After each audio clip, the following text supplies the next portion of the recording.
ফ্রান্সে বিএনপি মনোনীত সুনামগঞ্জ ৫ আসনের ধানের শেষ প্রার্থী কলিমুদ্দিন আহমেদ মিলনের সমর্থনে নির্বাচনী মতবিনিময় সভা অনুষ্ঠিত হয়।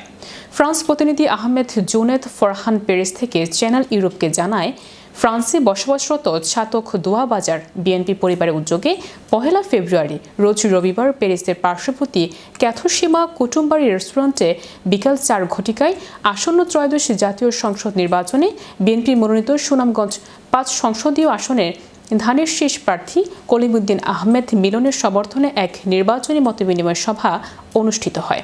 উক্ত নির্বাচনী মতবিনিময় সভায় সভাপতিত্ব করেন ফ্রান্স বিএনপি নেতা ফরিদ মিয়া এবং সভা যৌথ সঞ্চালনা করেন রাসেল আহমেদ ও কায়সার আহমেদ এবং আলমগীর হোসেন।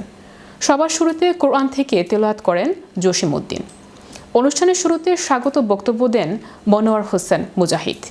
অনুষ্ঠানে প্রধান অতিথি হিসেবে উপস্থিত থেকে ভার্চুয়ালি বক্তব্য প্রদান করেন বিএনপির বিভাগীয় সহ সাংগঠনিক সম্পাদক, কেন্দ্রীয় কমিটি ও সুনামগঞ্জ জেলা বিএনপি আহ্বায়ক এবং সুনামগঞ্জ ৫ আসনের ধানের শীষ প্রার্থী কলিমুদ্দিন আহমেদ মিলন। এবং অনুষ্ঠানে প্রধান বক্তা হিসেবে বক্তব্য রাখেন ফ্রান্স বিএনপির সাবেক সহসভাপতি HM রহিম ও বিশেষ অতিথি হিসেবে বক্তব্য রাখেন ফ্রান্স বিএনপির সাবেক যুগ্ম সাধারণ সম্পাদক জুনেদ আহমেদ ও সিলেট MC বিশ্ববিদ্যালয়ের কলেজ ছাত্রদলের সাবেক ভারপ্রাপ্ত সাধারণ সম্পাদক ও ফ্রান্স বিএনপির নেতা মামুনুর রশিদ মামুন, ফ্রান্স বিএনপির নেতা হেলাল আহমেদ, ফ্রান্স বিএনপির নেতা আব্দুল হাকিম, ফ্রান্স যুবদলের সভাপতি আহমেদ মালেক, ফ্রান্স বিএনপির নেতা সিপার আহমেদ, বিএনপির নেতা সাদ মিয়া, বিএনপির নেতা খায়রুল আমির খসরু, ফ্রান্স যুবদল নেতা জমির আলী, ফ্রান্স যুবদলের যুগ্ম সাধারণ সম্পাদক জুবের আহমেদ, ফ্রান্স যুবদলের যুগ্ম সাধারণ সম্পাদক নূর আলী, যুবদল নেতা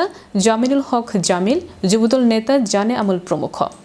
অনুষ্ঠানে বক্তারা বলেন, দেশের গণতন্ত্র ও সার্বভৌমত্ব সুরক্ষায় জাতির কল্যাণের স্বার্থে বিএনপির নেতৃত্ব অপরিহার্য। বাংলাদেশের ইতিহাসে যখনই গণতন্ত্র কলঙ্কিত হয়েছে, বিএনপির নেতৃত্বে আন্দোলন ও সংগ্রামের মাধ্যমে মানুষের গণতান্ত্রিক অধিকার প্রতিষ্ঠিত হয়েছে। সেই লক্ষ্যে আগামী নির্বাচনে সুনামগঞ্জ ৫ আসনসহ সারা দেশের জনগণ ধানের শীষকে বিজয় করে বিএনপির ক্ষমতায় এসে জনকল্যাণমূলক কাজ করার মাধ্যমে বাংলাদেশকে আধুনিক রাষ্ট্র বিনির্মাণে মানুষের মৌলিক অধিকার প্রতিষ্ঠিত করবে।